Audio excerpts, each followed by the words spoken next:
ใช่เลี้ยงไก่หนูนี่ปังลิงกับเลี้ยงกักเกไก่หนูข้างเดมี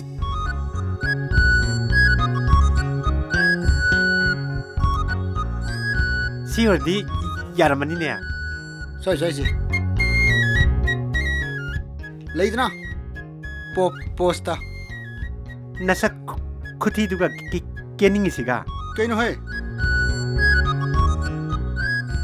น่าทำดีเอาเด็กก็โอ้ได้นั่งลำบวยแล้วก็หันกี่กระฮะเฮ้ยเกนนั่งไงตัวสักพัฒนามันไม่ปาเลยสิลักคิดหรอฮะการเดลักเสร็จว่ามาให้เก็บไก่หนูนักชิโลเราไม่เสร็จเกนมาให้เก็บจ้าบ้าไก่หนูนี่ขนาดนักชิโลมีไก่ตัวเก็บไอ้น่ะหนูอิสเดย์ดาสัมกักปลายสิมรีมังรักที่สุดเลยนะอะดูเด้อไก่ตัวป่ะหนูอิสจะปีหลังเนี่ยดูสุดทิ้งนะเดี๋ยวอามุกตัวนี้ทิ้งนะลูกกันฮ่าโยมาซะสิกานกปุ่นนกนิ่งดราเกย์นี่ก็ตัวริสเนี่ยเฮ้ยปุ่งก็นั่งซุมมาบุเสนใจเลยเนี่ยงักเสนตะโกมีสิ่งเชียเฮ้ยปุ่งก็มาปูปานกันปะเนี่ยข้างพอมาซะสิกาก็เรียบมาปูปานกันเรียบนัดที่ไอ้ยังไม่สวยเจ้านั่นเลยดิมานักกุศิลาสิปังตุกตัวยับหรอโหนุ่งอาลำได้มาสักพันสับปอนั่งเสียนุ่งอาแล้วก็พวกมันดีคราสุพารมกันได้ปะเย่สักทีเรดินุปีกันสิคุยเดตาเรนะไม่ยอมตลักกี่มีอ่ะลักตละนี่อีเบี้ยมาคุยยาวดียาวเรียดนะเฮ้ยบอยอีชาวกันตลังอะคินู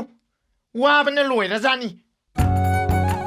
ว่านั่นเนี่ยหลักประสิทธิ์ตาเบกตลักกันซีเรียมีอ่ะชิงโดไอ้จุกตะกี้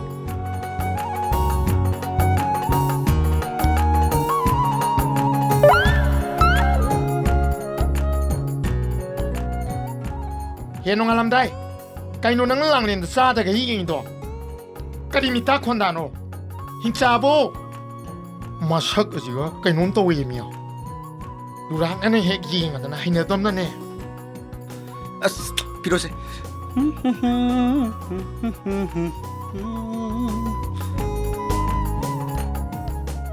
สมดบุนีไอ้กิมิงน้องอารมณ์ได้ไอ้สิสาทักเลนะมีน่าให้กันระดูดิคันเดรโกไอ้สิฮุซิสิใส่เมกอีบัดน้องพาวกเลยปะถ้าจะบิดระกไอ้ใส่เมกสุดยอดเลยไก่หนูเชี่ยมสักกันนี่มีอ่ะไก่หนูอังตุปาร์กีมงงมนี่มีอ่ะยานี่ไอ้เหตุปัจจัยนุ่งสิบีนังกีสักตัมโดอูบพังดริกให้ยุมดานิงเดยามภาษาเฮ้สานบีนังกีมินกโตอูบพังดริบมาให้สักลามดี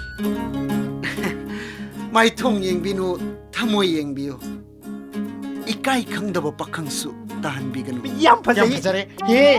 เลนจักเกอิมานบัสิงกีมามังดนุ่งสิบีนังบุปูระกาอาเซงบนุ่งสิบดีสิงอักตันสิงอักตันอีเต้าเยงละก็นกนบีเกขันบิกันนูอีเรลเยงละก็ไก่นเกสุขันบิกันนูนุ่งสิอีปากเซอาสุกิมาติกปากนัทันดลานบังงามลอยเน่นังปักขังไอ้กาปุ่นนัลานมินาซีสิบุพันจะได้หายาริโรสิบุเอกสักปะตาพาวดิ้งไงวะลิตเดะเอ๊ะยังน้องอารมณ์ได้นังน้ำไม้ตัวสิงนับชาแต่กี่โคตรอุรันนังฮะนังชิไลสิกี่ตัวไล่โนจักกันน้ำมันไล่โรนังน้ำไม้ตัวสิงนับชาโคตรอุรันนังน้าซ้ำตัวก็คุยพยดัลอุรันนังจักรสลอนะมาชักนี่มั่วไม่มาตัวนะเห็นไหมไม่ไหนเห็นไหมไอ้ทำไมต้องตัวไปเดียซ้ำกับไปชันโลกดิพี่ตรงนี้นั่งดีนายาต้องขี้กันไอ้ลำนี้นั่งดีเฮ้ยน้องอารมณ์ได้อับตะไคร้กูไปชันพี่นั่นเองกี่ปีเรื่องกี่สิ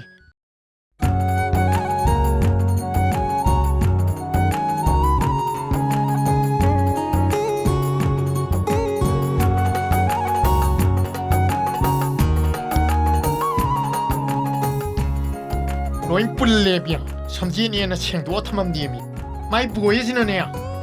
ถ้าบ้ามตัวเนี่ยมองมันตาดีมีดูการเจ้ไอ้เฮกเล็กตัวเนี่ยมาปูปันแต่ว่าจะไปเฮกมาในมีก็ยังนกขังดีมี